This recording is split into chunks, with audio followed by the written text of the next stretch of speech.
예, 우리가 몇 주 전에 작년이죠. 벌써 햇수로는 작년이고 몇 주 전에 선교로 헌신해라 이런 제목으로 이미 말씀도 우리가 살펴보았었는데 그때 선교는 우리의 삶에서의 삶이 선교라는 거죠. 그래서 삶으로 선교해야 됨을 우리가 살아가는 일거수일투족이 믿지 않는 사람들에게는 뭐가 돼요? 성경 말씀대로 하면 그리스도의 편지가 되는 거죠. 그래서 뭐 저렇게 행하면서 뭐 교회 다니라래. 그러면 선교의 문을 막는 거고요. 저분을 보니까 정말 하나님이 살아계신가 보다.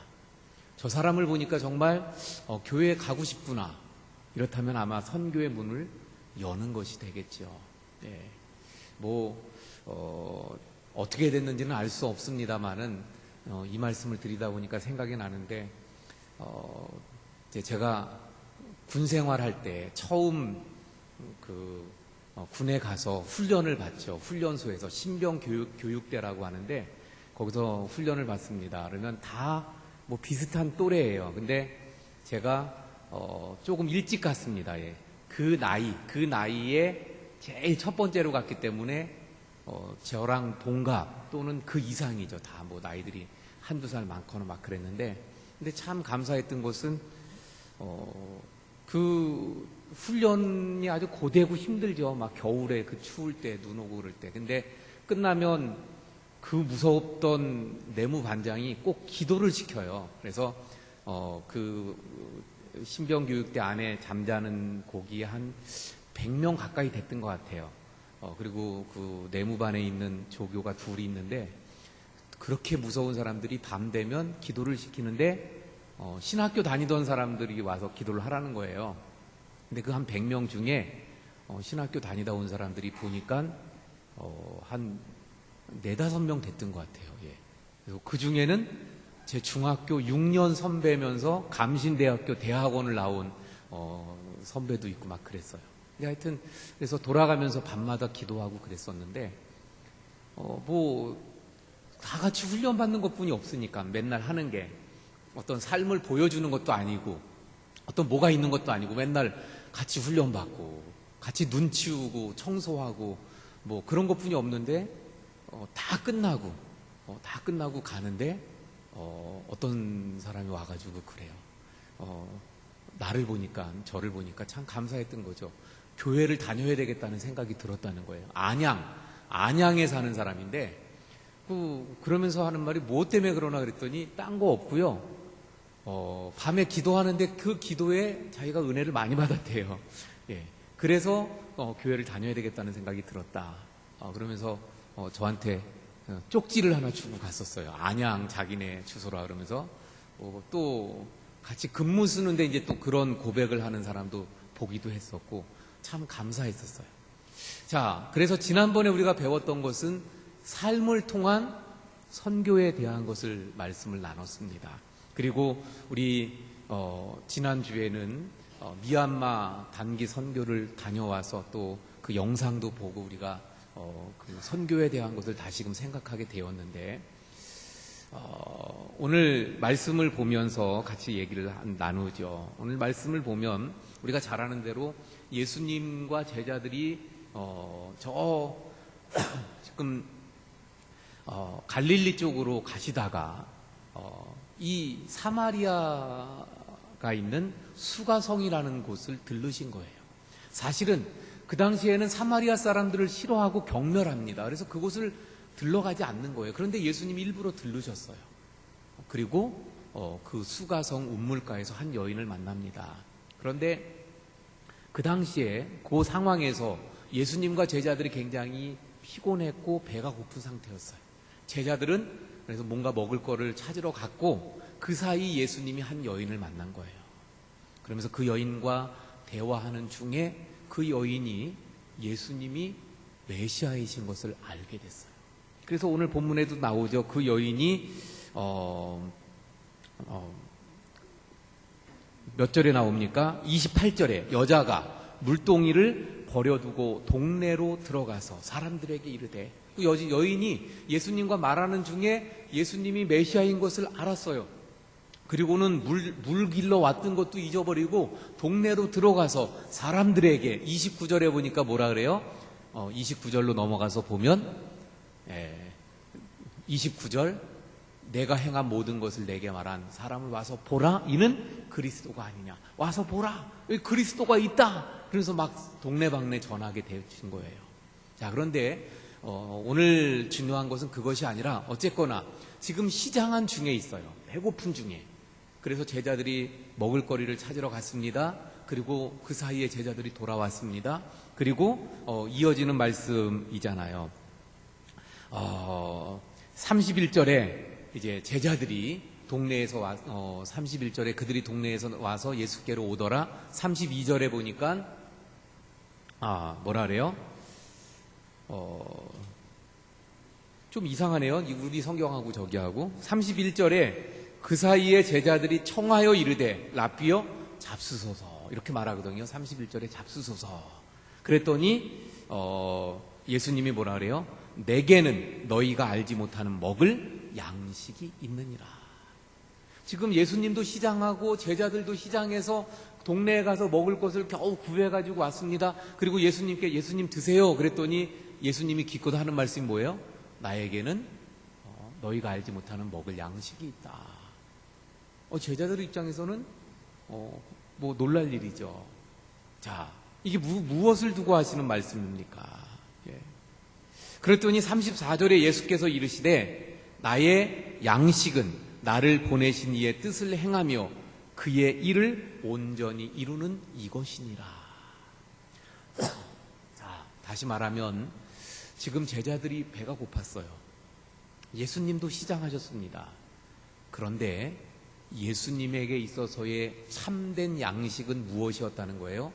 이 밥 먹는 이 육체적인 밥도 중요하지만 하나님께서 나를 보내신 그 일을 온전히 이루는 게 예수님에게는 더 중요했다는 거예요. 그래서 우리 흔히 그런 말들 하잖아요. 가끔 가다 보면 배가 고픈데도 불구하고 난 밥 안 먹어도 배부르다. 어떨 때 그런 얘기 하나요? 자식이 성적표 받아왔는데 100점 맞았을 때 어때요? 나 밥 안 먹어도 배부르다. 예. 그래 본 경험이 없어갖고 저는 모르겠는데, 예. 자, 하여튼 뭔가 꼭 먹어야 배부른 게 아니라 다른 내가 가장 중요하게 여기는 그 일이 성취되었을 땐 안 먹어도 배부르잖아요. 바로 지금 예수님이 그걸 말씀하시는 거예요. 그러면서 예수님의 그 양식은 34절에 분명히 뭐라고 말씀합니까? 나를 보내신 이의 뜻을 행하며 그의 일을 온전히 이루는 것이다. 우리 아침에 사울 왕하고 비교하면 좀 비교가 되지 않나요? 사울 왕은 하나님께서 명하신 그것을 온전히 이루지 않았잖아요.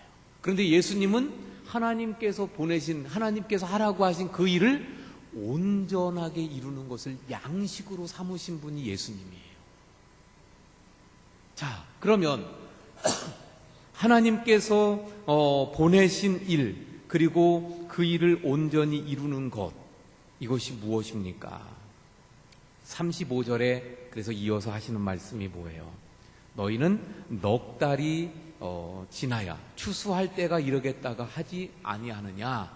그러나 나는 너희에게 이르노니 너희 눈을 들어 밭을 보라. 희어져 추수하게 되었도다. 앞에서 아버지의 뜻을 온전히 이루는 것이 예수님의 양식이라 그랬는데 이어서 하시는 말씀이 추수할 곡식이 희어졌다. 연결되는 거예요. 결국 추수해야 될 추수 때가 된 그 영혼들을 추수하는 것이 하나님의 일을 온전히 하는 것이고 그 일이 곧 예수님을 배부르게 한다는 것을 말씀하고 있는 것입니다. 여러분, 오늘날 우리의 상황을 둘러보면요, 추수할 그 곡식과 같은 영혼들이 얼마나 많은지 몰라요. 그래서 사실 저의 마음은 조급하기도 하고, 또 저의 마음은 막 뛰기도 합니다. 해야 될 일들이 많이 있으니까. 막 보면, 먼저는 어때요? 우리 교회가 구원해야 되는 주변의 영혼들이 많이 있어요, 없어요? 그 영혼들이 휘어져 추수하게 되었다는 거예요. 그 영혼들을 구원해야 됨을 말씀하고 있습니다. 그러므로 먼저 휘어져 추수하게 되었다. 이 말씀은 먼저 무엇을 향한 말씀입니까? 우리가 복음을 전도해야 될 그 영혼들이 많다는 거예요. 그 영혼들이 추수할 때가 되었다는 거예요. 그 영혼들을 전도해서 주님께로 이끌어야 됨을 말씀합니다. 사랑하는 성도 여러분, 우리 그러므로 복음을 전하는 우리 성도님들, 예수님처럼 그래서 복음을 전하는 일을 양식 삼을 수 있는 우리 성도님들이 될 수 있길 바랍니다. 우리 이제 다음 주나 다다음 주에 제가 준비하려고 그러는데 하도 1년 전도할 대상자를 좀 한번 기도하면서 삼아보세요. 아무리 얘기해도 잘 안 하셔서 예쁜 카드를 만들 거예요. 예쁜 카드를. 그러면 그걸 나눠드리면 예쁜 카드에다가, 카드니까 좀 쓸맛이 날 거 아니에요. 그러면 거기다가 좀 전도 대상자들을 좀 쓰시라고 예쁜 카드를 만들 거예요. 한 명씩, 적어도 한 명이라도 돌아보면 휘어져 추수하게 될 영혼들이 보입니다. 그 영혼들을 복음을 전할 수 있길 바랍니다. 또 이 말씀은 무슨 말씀인가 하면 우리 주변에 하나님의 영광을 위해 우리가 해야 될 추수와 같은 일들이 많이 있다는 것을 의미한다고 또 저는 봐요. 그래서 다시 말하면 우리 교회가 작년에도 이렇게 행한 일들을 사무총회 하면서 보았더니 우리 교회가 많은 큰 일들을 점점 해나가고 있다는 것에 감사를 느꼈습니다. 감사하게 되어졌어요. 전보다 조금씩 더 큰 일들을 행해가고 있어요. 그래서 제가 늘 말씀드렸던 것처럼 우리 원주교회가 우리 원주 지역의 성결교회가 굉장히 지금 미약합니다. 그래서 우리 원주교회가 이 미약한 많은 교회들에게 힘을 주면서 전체적으로 좀 일어설 수 있도록, 물론 그렇게 하기에 우리 힘이 아직 부족하고 그게 어마어마한 일이죠. 그러나 어쨌든 우리가 그런 힘을, 그런 노력을 좀 기울여야 되겠다, 이런 생각을 늘 가지고 있고 그걸 많이 말씀을 드렸어요. 그런데 정말 작년에 이렇게 우리의 일들도 살펴보면 우리가 그런 역할들을 이제 감당하는 교회로 이렇게 서고 있음에 감사를 드립니다. 이번에도 보면 참 안타까운 일들이 얼마나 많았어요. 어떤 교회, 작은 교회입니다. 목사님이 급작스럽게 돌아가시고요. 그러니까 사모님하고 가족들이 거처도 없고 이래가지고 모금을 해서 전세를 말씀 들어보니까 전세를 그래서 얻어드렸다고 이야기를 하더라고요. 그 청평 쪽에, 그러니까 아주 비싸지 않으니까 좀 얻어드릴 수 있었던 것 같아요. 그리고 또 불난 그 기운교회, 거기도 우리가 이렇게 열심히 돕지 않습니까? 어쩌면 모르겠어요. 그 우리 의료원에 오늘 내일 장례 진행하는 동안에 거기 집사님을 만날 수 있는지 모르겠는데, 그 불난 교회, 기운교회 안수 집사님이 의료원에 장례 하는 데서 일을 하시는 집사님이에요.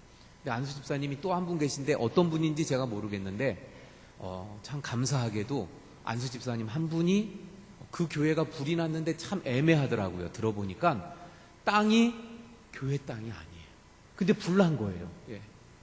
그리고 불난 건물을 이렇게 허물고 다시 세우면 법적으로 안 돼요. 이게 무허가 건물이기 때문에 아주 애매한데, 그리고 또 땅이 하나 있긴 있는데 그 땅은 또 건물을 못 지을 땅인데 또 교회 땅으로 사둔 거예요, 옛날에. 그래서 아주 애매했는데 안수 집사님 한 분이 교회를 지을 땅을 이렇게 그 하나님 앞에 내놓으셨습니다. 그래서 이제 땅은 확보가 됐고 그리고 교회를 지으면 되는데, 또 감사한 게 이쪽 땅이 있잖아요. 그걸 팔면 어느 정도 이제 또 기금이 되니까, 그래서 땅만 잘 팔리면 괜찮을 것 같아요.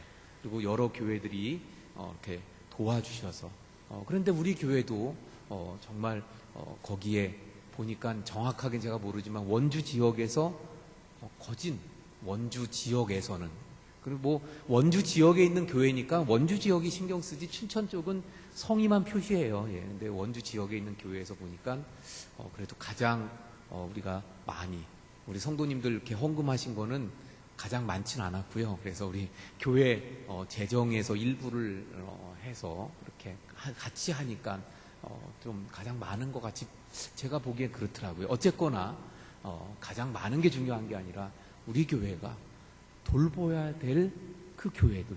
그래서 그 교회가 서면 또 그 지역에 추수할 영혼들을 추수하게 되어지잖아요.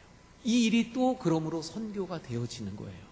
그래서 두 번째 휘어져 추수하게 되었다는 이 말씀은 우리에게 적용해 보면 우리 원주 지역에 있는 미약한 교회들을 일으켜 세우는 또 밑거름이 되는 우리 교회가 되어야 할 줄로 믿습니다.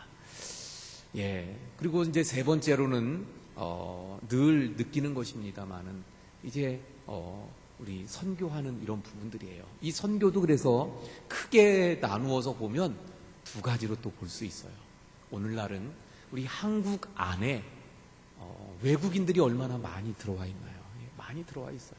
그래서 어떤 면에서는 세계 선교하는데 아주 좋은 방법이 되기도 하고 좋은 상황이기도 한 게 뭐냐면 한국에 들어와 있는 외국 사람들을 잘 복음을 전해서 양육해서 그들을 완전히 하나님의 사람으로 만들면 예를 들면 우리 성결교회가 그 일본에 갔던 정빈, 김상준 두 사람이 동경 성서신학원에서 공부하고 나서 그 복음에 완전히 무장되니까 그 두 사람에 의해서 오늘날에 우리 성결교회가 생겨났잖아요.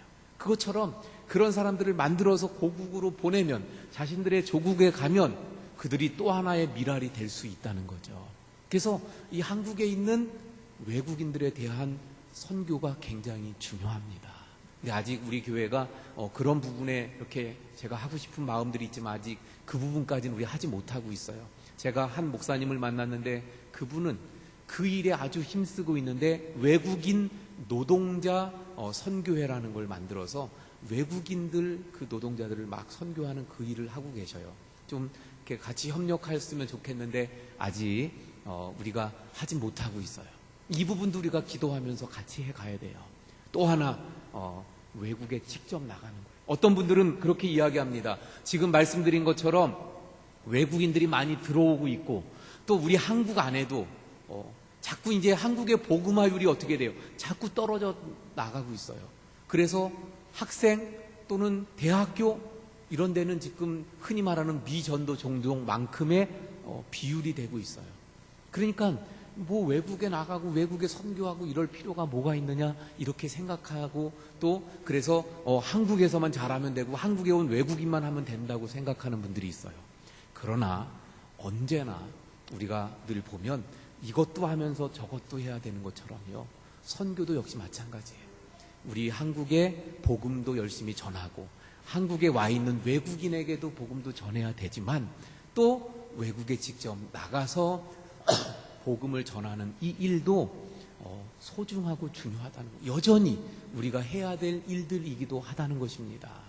참으로 감사한 것은 이번에 그래서 우리가 가서 또 그 짧은 시간이지만 미얀마를 다니면서 우리 많은 분들이 갔던 모든 분들이 이런 선교가 필요한 이유를 이제 알겠구나. 또 그런 선교의 보람도 느끼고 왔어요. 우리 권사님 기도하실 때 마음의 이런 감정의 이런 격한 가운데 하나님 앞에 기도했잖아요. 우리 이 땅에도 외국의 선교사들이 와서 선교해 주지 않았다면 오늘날이 우리의 한국 기독교가 있을 수 있었나요? 그날 지난주에 제가 시간이 없어서 11시 예배 때는 그 말씀을 드리지 않았었던 것 같은데 이번에 우리 세계 모든 종족 선교의 대표인 조장현 목사님, 그 목사님이 그 얘기를 하더라고요. 그때 86년도에 대학교를 들어갔으니까 88년도인가 89년도라 그러는 것 같아요. 그때 OM 대표 목사님이 한국에 오셔서 그런 선교 대회를 할 때 그 목사님이 그런 말씀을 하셨다는 거예요. 당신이 우리 한국을 위해 35년 동안 기도하고 있었다. 35년 동안 기도했는데 어떤 기도를 했느냐? 그 35년 전, 그럼 88년에서 35년 전이면 한 몇 년쯤 돼요? 뭐 몇 년도 되잖아요. 뭐 53년도, 50년. 그럼 언제예요? 6.25 전쟁 막 직후예요. 그때요. 그러면 그런 한국이에요. 예. 정말 못 살고 막 비참하고 어려운 그 한국을 선교하면서 그가 기도했던 거. 그때부터 35년 동안, 그 당시 35년 동안 계속 기도한 게 뭐냐면, 이 한국이 아직 예수 믿는 사람이 별로 없을 때잖아요. 근데 이 한국이 예수 믿는 자들이 많아져서 거기서 그치는 게 아니라 다른 나라에 선교하는 나라가 되게 해주십시오. 그 기도를 35년 동안 했다는 거예요. 결국은 하여튼 그 집회 속에서 은혜 받고 이분도 선교사로 헌신을 해서 지금 이제 선교 사역을 하고 있는데, 결국 누군가의 기도가 있었기 때문에 오늘날 우리 한국 교회가 있고요. 누군가의 선교의 복음의 씨앗을 뿌렸고, 누군가 눈물의 그 헌신이 있었기 때문에 오늘날의 한국 교회가 있습니다. 이제는 이 빚을 갚아야 돼요. 그래서 이미 갚고 있는 상황이긴 하죠. 미국이 선교사를 제일 많이 보냅니다. 두 번째가 어디예요? 두 번째가? 예. 모르셔요? 두 번째가 어디예요? 근데 왜 말씀을 안 하셔요? 예. 두 번째가 한국이잖아요. 예. 근데 미국하고 우리나라하고 인구수 대비, 땅덩어리 대비, 예. 제가 언제 한번 설교하면서 미국의 동에서 서까지 끝까지 가려면 비행기 타고 한 2시간 가야 되는 것 같다고 제가 그랬는데, 미국을 못 가봐서 제가, 예. 끝에서 끝에 가려면 비행기 타고 2시간 갖고 되나요? 장모님이 6시간 가야 된대요. 6시간. 예. 예. 그런 나라예요. 그런 나라. 예. 우리는 동에서 서까지 차 가지고 가면 몇 시간 걸려요. 예. 인천에서 강릉까지 한 2시간 반 정도면은 가잖아요. 빨리 달리는 사람은 2시간. 그런 땅덩어리 비교해 볼 때, 근데 거기가 1등이고 우리가 2등이에요. 우리나라보다 인구가 많고 예수 믿는 사람들이 많고 우리나라보다 돈 많은 나라가 있어요, 없어요? 있어요. 그런데도 불구하고 우리가 2등이에요, 2등. 그 말은 이만큼 선교에 많이 하는 나라라는 거예요. 그런데 자꾸만 시간이 갈수록 이 부분에 대해서 불안해집니다. 예. 교회들이 경제적으로 어려워지니까 선교적인 부분을 이제, 왜냐하면 선교하는 것, 우리 교회에 당장 여기 말씀에 나오는 것처럼 심었는데 우리가 거두는 게 아니거든요. 그러니까 그 부분을 먼저 자르는 거예요. 그러나 여러분, 우리가 어쨌거나 심으면 누군가 어디선가 거둔다는 거예요. 우리가 심어서 그 미국에 또는 영국에 캐나다의 선교사들이 심어서 우리가 거둔 것처럼 우리가 심으면 저 미얀마에 또는 뭐 필리핀, 태국, 예, 캄보디아, 이 해외에 우리가 또 선교하는 일본, 잠비아, 예, 이런 데 반드시 거두게 될 줄로 믿습니다. 자, 이제 마지막 말씀이 길어졌는데 정리합니다. 결국은 뭐예요? 희어져 추수하게 되어졌다. 지금 선교의 시급함이에요. 복음을 전하는 일의 시급함이에요. 우리가 나가서 전도하는 일에도 우리가 힘쓰고요. 또 우리가 주변에 또 다른 선결교회들을 돕는 일에도 힘쓰고, 또 해외 선교에도 힘쓰는, 정말 그 말 그대로 선교하는 우리 교회가 되어야 할 줄로 믿습니다. 예, 기도하시겠습니다. 하나님, 우리를 구원하시고